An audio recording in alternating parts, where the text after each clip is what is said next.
एक बार की बात है, एक छोटे से गांव में एक पुराना सुनसान हवेली थी।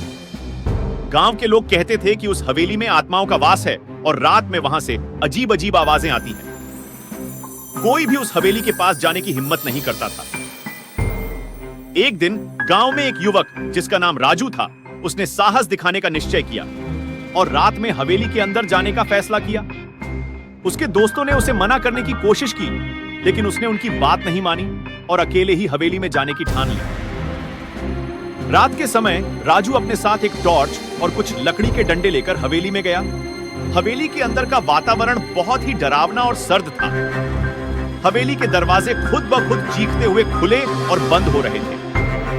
राजू ने टॉर्च की रोशनी में हवेली की जांच शुरू की। जैसे ही वह हवेली के अंदर गया, उसे किसी के रोने की आवाज सुनाई दी। उसने आवाज के स्रोत की तरफ बढ़ना शुरू किया। अचानक उसे लगा कि उसके पीछे कोई चल रहा है। उसने मुड़कर देखा, लेकिन कोई नहीं था। वह घबराकर आगे बढ़ता गया। हवेली के एक कमरे में उसने देखा कि एक पुरानी दर्पण थी।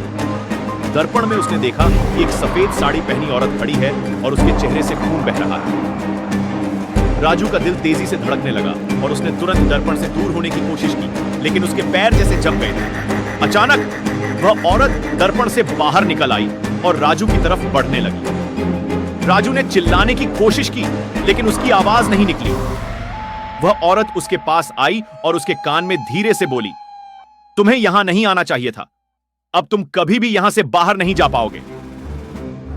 यह सुनकर राजू का दिल दहल गया और उसने खुद को बचाने की कोशिश की, लेकिन हवेली के दरवाजे बंद हो गए और वह औरत राजू को खींचकर हवेली के अंधेरे में ले गई। अगली सुबह गांव वालों ने देखा कि हवेली के दरवाजे पर राजू का टॉर्च और लकड़ी के डंडे पड़े हैं, लेकिन राजू का कहीं कोई पता नहीं चला। उस दिन के बाद किसी ने भी उस हवेली के पास जाने की हिम्मत नहीं की। गांव के लोग अब भी कहते हैं कि रात में हवेली से राजू की चीखें सुनाई देती हैं।